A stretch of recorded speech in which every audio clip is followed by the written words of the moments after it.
O meu nome é Catarina Vieira e seja bem-vinda a mais um episódio do nosso cantinho, o Mindful Bites. Bem-vindos a mais um episódio do nosso cantinho, o Mindful Bites, desta vez a solo. Eu gosto desta dinâmica de episódios a solo e episódios com convidados. E na verdade este episódio já foi gravado uma vez, mas eu estou a regravar porque a ideia do tema deste episódio surgiu depois de eu ter sido convidada para palestrar num evento sobre nutrição. Eu sei, eu nunca pensei ser convidada, também nunca pensei em recusar o convite. Foi feito o convite pela Lucilene, que pertence à Associação de Estudantes da Nova Medical School em Lisboa, e estava super segura, também estava muito nervosa, e confesso que a dimensão do auditório, quando eu cheguei lá, fez-me sentir tão pequenina, e nos 30 minutos antes que antecederam a palestra, eu duvidei sequer se conseguia dizer o meu nome perante a plateia, porque nunca pensei estar do outro lado. Sempre adorei ir a congressos, sempre adorei ir a estes eventos dedicados à alimentação e admirava muito os colegas que partilhavam a sua expertise, palavra cara, o seu conhecimento com outros profissionais, outros colegas e futuros colegas, porque é preciso coragem. E depois da palestra, eu confesso que a palestra foi de forma tão leve e tão bem. Depois da palestra recebi um feedback incrível. Eu tive 2 dias para responder a todas as mensagens. Eu acho que nem no dia do meu aniversário tenho tanta mensagem. E no final perguntaram-me o porquê de eu ter ido para a área do comportamento alimentar e que notava-se perfeitamente que eu gostava imenso do que fazia. E eu já tinha vindo aqui falar ao podcast do porquê de eu ir para a área do comportamento alimentar. Foi no primeiro episódio, mas sim, gosto muito. E respondi, gosto mesmo muito, porque só assim é que faz sentido. E esta pergunta é tão complexa, porquê a área do comportamento alimentar? E eu já disse aqui no podcast, penso que foi no primeiro episódio, mas não expliquei a minha abordagem, só expliquei o porquê de eu ter vindo aqui para esta área, que eu pensei vir responder e esclarecer um bocadinho esta dúvida sobre a minha abordagem, porque também é uma dúvida de muitas meninas que chegam até mim com dúvidas, com medos. Então, mas se eu não faço dieta, o que é que eu faço? Se também tens esta dúvida, se também queres saber mais sobre a minha abordagem, fica até ao final do episódio. E não te esqueças de me seguir nas minhas redes sociais, @nutricionista.catarina_vieira, e de subscrever o Mindful Bites Apple Podcasts, Spotify e YouTube. E, na verdade, eu não me identificava com aquilo que aprendi, acho que já partilhei aqui no podcast, que é uma abordagem um bocadinho mais prescritiva, mais restritiva, impessoal e meio que distante, na minha opinião, que está muitas vezes colada à pele do nutricionista. E foi então que eu me apaixonei pela área do comportamento alimentar, que é a minha área, e acredito mesmo, e eu estou sempre a dizer isto aqui no podcast, mas não me canso, que a alimentação é um ato de autocuidado. E é assim que eu pauto a minha prática, é esta a minha máxima. E no ponto de vista, a alimentação depende de vários fatores, fatores sociais, fatores económicos, fatores culturais, emocionais, depende de um contexto. E não, nós não comemos só com fome, nós não comemos só por uma necessidade básica, que é aquela que está na base da pirâmide de Maslow. Aliás, ninguém o faz. Basta pensar um bocadinho como é que nós recebemos amigos, familiares em casa, com comida. Quando estamos felizes, o que é que nós queremos fazer? Partilhar comida. Quando temos um evento, o que é que nós... Eu falo por mim, eu adoro ir a eventos pelo catering também, comida. Quando estamos cansados, o que é que nos relaxa, o que é que nos dá aquele prazer imediato? Comida. Quando vamos viajar, dentro ou fora de Portugal, o que é que queremos? Ter novas experiências gastronómicas. E eu falo por mim.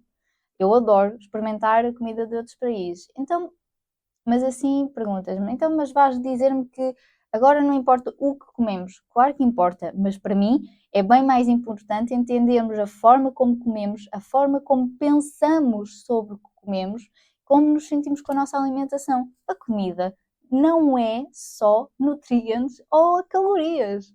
Não, nem faz sentido que seja, porque estamos a reduzir a comida, estamos a reduzir o alimento.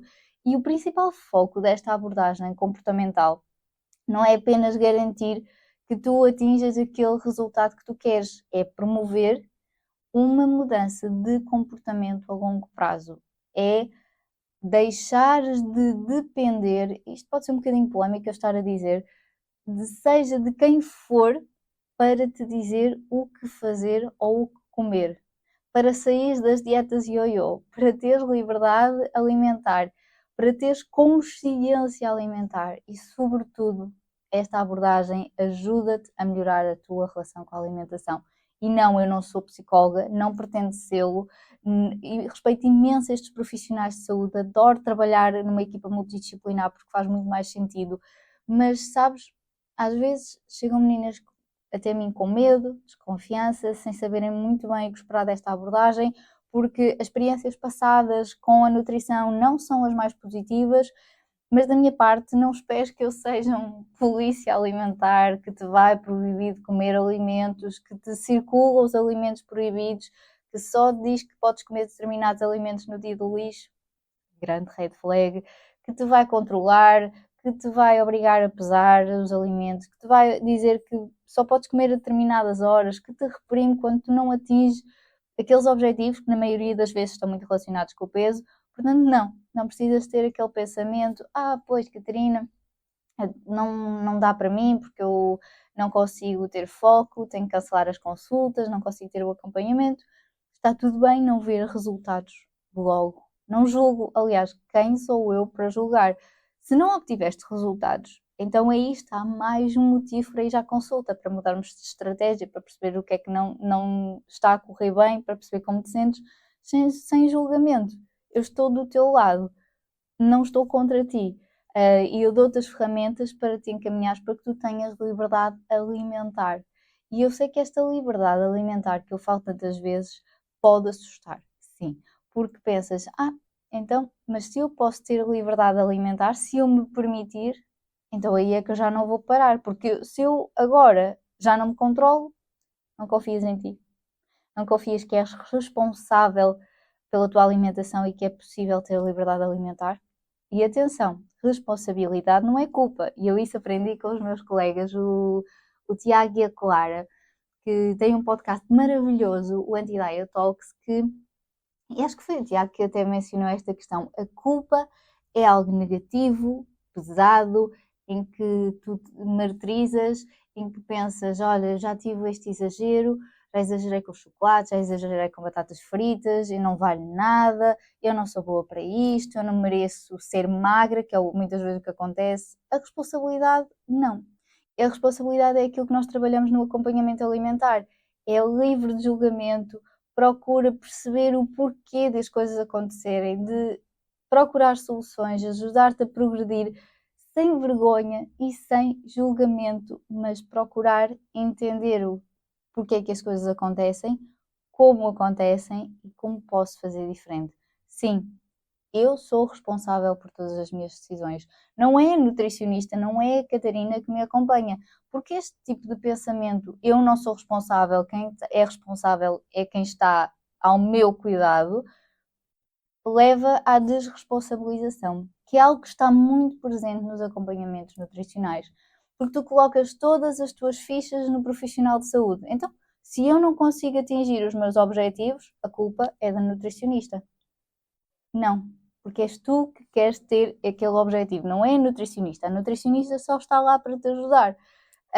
Não te vai acompanhar a vida toda, eu faço sempre questão disso, de dizer isso. Quando tu colocas a responsabilidade nos outros, é mais um motivo para não estar inteiramente disponível para mudar internamente. Por exemplo, quando tu colocas a culpa é do namorado ou da mãe que comprou o chocolate lá para casa e eu não me consigo controlar. Segundo este pensamento, são eles que têm que mudar, não és tu. E vais continuar a fugir dos alimentos, porque é isso que acontece, é essa desresponsabilização. Faz com que tu continues a ter uma má relação com a alimentação e que continues a fugir do óbvio e a fugir da tua alimentação. Mas a responsabilização procura melhorar e procura encontrar respostas. E para além de te ajudar a trocar a culpa por responsabilidade, Eu vejo a alimentação de uma forma inclusiva e não, ao contrário de tantas vezes a cultura das dietas, a internet, e nós já falamos aqui em outros episódios, e ao contrário de algumas pessoas que te rodeiam, não existem alimentos permitidos e proibidos, bons ou maus. Não precisas de ter medo de comer, podes comer de tudo. E eu sei bem o que estou a dizer. E é certo que existem alimentos mais ricos ou menos ricos nutricionalmente, todos sabemos disso, mas também quero que saibas que todo o tipo de alimentos podem ser, sim, incluídos na tua alimentação sem um espaço limite ou um tempo limite. Porque quando tu dizes, olha, vou comer este chocolate hoje e depois volto à rotina, estás a incluir de tudo, sem dúvida, mas aquilo que está a ser subentendido é que o chocolate não pode fazer parte da rotina, tem que ser uma exceção. Eu pego sempre no exemplo do chocolate, porque vocês já me conhecem, eu adoro chocolate. E quando aparece em consultas, aparece como um dos alimentos proibidos, tal como bolachas, tal como croissants, o que tu gostes. Eu sei que é assustador ouvir isto quando durante tanto tempo dizem precisamente o contrário, parece que é remar contra a maré, mas ter permissão incondicional para comer é um passo desafiante. Normalmente dizem-me, Catarina, é tudo muito bonito, mas eu já fazendo dieta ou eu já tentando, já não me consigo controlar, imagina se me permitir comer porcarias o dia todo. Ao início pode acontecer, sim. Podes sentir necessidade de comer estes alimentos que proibiste várias vezes o teu dia, então em várias refeições, e está tudo bem com isso, porque é algo temporário. Porque a liberdade alimentar é assim, sabes que há umas semanas que podes comer chocolate todos os dias e há outras semanas que não estás nem aí. E sabes porquê que isso acontece? Porque já tiraste a nuvem negra ou já tiraste os alimentos do pedestal de proibição. E tens consciência para tomar decisões e respeitar o teu corpo, as tuas necessidades e os teus sinais internos de fome, saciedade e satisfação. Então, Catarina, o que é que eu posso esperar do acompanhamento nutricional? Podes esperar aprender a ter permissão incondicional para comer, exceto, claro, se tiveres alguma alergia, intolerância ou alguma patologia que não te permita comer determinados alimentos. Podes esperar uma abordagem, isto é polêmico, sem contar calorias e sem pesar a comida. Pasma-te só. Ou sequer sem te pesar na balança. Eu não faço mesmo questão de o peso seja algo muito falado em consulta, mesmo num processo de emagrecimento. Esta questão de não te pesares pode ser polémica, mas também vai depender muito. Se fizeres muita questão de te pesar, obviamente que, e se isso não for um gatilho, obviamente para mim está tudo bem. Eu respeito todas as decisões de quem eu tenho à minha frente, mas não é obrigatório, porque nesta abordagem, o meu principal objetivo e o meu principal foco não é o peso, é sim o comportamento. Existem outros aspectos que, que podemos avaliar, como te vais sentindo, avaliar a energia, o conforto na roupa, a saúde intestinal, a tua disposição, a qualidade do sono, a consciencialização dos sinais internos de fome e saciedade, a satisfação ao comer, a inclusão alimentar. E não, no final da consulta não tens acesso a um plano alimentar, tens acesso a um guia focado no comportamento alimentar. E no guia, na maioria dos casos, porque vai depender sempre de quem tem à minha frente e das necessidades, não há quantidades em gramas, há sim quantidades em unidades, tipo um iogurte, uma peça de fruta. E claro que incluo no guia as refeições que já fazes, independentemente do que comes nessas refeições. Incluo sim chocolates, croissants, açaí, bolo de verdade. E mediante aquilo que nós falamos nas consultas, posso incluir mais algumas sugestões para variar na tua alimentação, se essa for uma meta para ti, mas muito sinceramente o guia alimentar é muito mais do que apenas sugestões de refeições. No guia alimentar dou outras ferramentas para teres conhecimentos e para refletires na forma como comes e para te ajudar a fazer refeições de forma consciente, de forma a que tenhas prazer na tua alimentação, porque sim, a tua alimentação tem que ser prazerosa. E Catarina, mas se eu quiser ser acompanhada por ti para melhorar a minha relação com a alimentação e para emagrecer ao mesmo tempo, sim, é possível. Apesar da abordagem comportamental não ser focada no emagrecimento. O emagrecimento pode ser uma consequência da mudança dos comportamentos, porque atingimos aqui um estado de equilíbrio que consegues atingir com essa mudança de comportamentos. Com uma abordagem restritiva, exclusiva, consegues emagrecer? Sim. É equilibrada? Deixa ao teu critério, isso já é questionável. E não é tão bom sentires que és responsável pela tua alimentação, que tens amor próprio, que tens autoconhecimento para fazer as escolhas, que a alimentação não é um tabu na tua vida, que a alimentação já não é uma nuvem negra, que está tudo bem a alimentação não ser perfeita, porque nada na vida é perfeita, fogo, e está tudo bem. E não é tão bom saberes que não precisas de fugir mais dos alimentos, incluir de tudo de forma consciente e de forma a encontrar equilíbrio na tua alimentação? É, senhora. Hoje o episódio foi longo, meu Deus. Mas bem, por hoje é tudo. Acho que já me estendi aqui um bocadinho. Espero que tenhas gostado do episódio de hoje, que foi um bocadinho diferente. Partilha com quem sintas que precise de ver a alimentação e precise de ter conhecimento sobre esta área do comportamento alimentar, de forma a ver a alimentação de uma forma mais tranquila, descomplicada, descontraída e leve. Que é aquilo que eu preconizo aqui no podcast. Vemo-nos no próximo episódio. Até lá, não te esqueças de subscrever o Mindful Bites no Spotify, no Apple Podcasts e no YouTube, de me seguir nas minhas redes sociais. Até ao próximo episódio, com prazer.